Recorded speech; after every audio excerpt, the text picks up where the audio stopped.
If you aren't using the free archetype variant, then guys, you're just missing out on some of the coolest free shit Paizo has to throw your way. So what even is an archetype? I mean, what makes these things different from a fighter or an oracle or a rogue or a swashbuckler? And how is this going to make my character even cooler? I'm Eric, this is Goblin Salvage Rides, and I want to talk to you about archetypes. The free archetype variant is my favorite thing in Pathfinder. You see, I came for the 3-action economy, I stayed for the fucking archetypes. Archetypes are confusing though. You see, as I was doing the script for this video, I thought I had a handle on it, and every time I answered questions, I just ended up having 2 or 3 more. So what we're looking at here is an introductory sort of video. We're going to make specialized videos later on to go deeper into this topic. So archetypes are alternate fields of study that allow you to replace your class and your skill feats as you level up in your primary class. So if you're a fighter or a wizard or an oracle or really any of the 22 plus classes, along the way, you can dip into other fields of study to enhance the breadth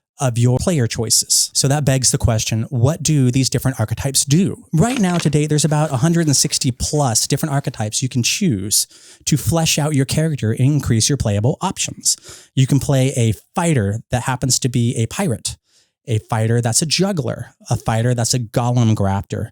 160 plus archetypes, way too many combinations.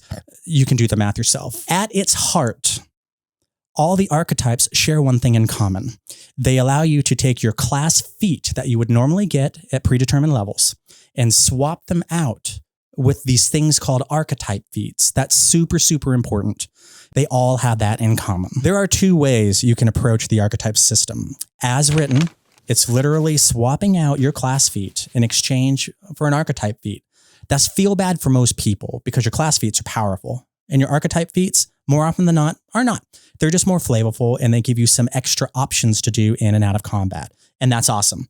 But you shouldn't have to pay a hellacious feat tax to participate in that. That brings us to the second way to use archetypes, which is the free archetype variant. So the free archetype variant in the Game Master's Guide is simply the archetype system, and you get it for free. So normally you would have to pay to swap these things out, but in the free archetype variant system, it's just additive. At second level on most of these archetypes, you get something called a dedication feat. You pick it up and add it to your character sheet. No swapping. Every even level after that, for the most part, you'll have access to a new archetype feat and a new archetype feat.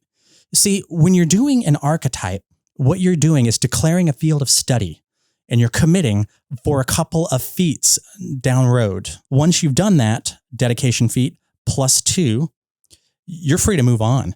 You can keep being a juggler for another bunch of feats if you want. But if you take your dedication feat, you need to take 2 more feats, and then you're free to make other decisions. So in theory, you can have a level 1 fighter through level 20 that has 1 archetype. You can be a juggler for all of your 20 levels of fighting, and that's fine. You get more powerful.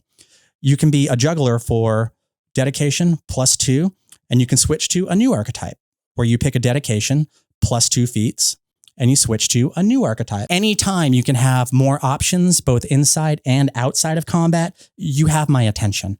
I hate scripted scenarios and I hate feeling like I'm just doing the only thing I can do levels 1 through 20. I'm going to go play a board game if that's the case. So where do you find these archetypes? I mean, they're everywhere. You can find them in the back of Adventure Path volumes. You've got them in core rule books. You have them in supplemental books. You find even more in like the Lost Omens campaign setting. There are dozens of different locations that these 162 plus archetypes exist.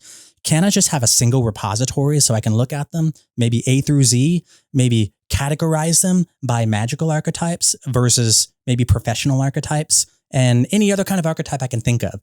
I need to be able to find the one archetype that will fit my character out of these 160 plus. Where do I get it? The answer is Archives of Nethys at this point. Now, these guys are doing wonderful work out there. And if you just go to the site, type in archetypes like this, you will be able to have all the archetypes. You can just scroll through them and find the one you want. Now, I've heard it argued a number of times in a number of places that free archetypes shouldn't be had because it imbalances the game in some ways.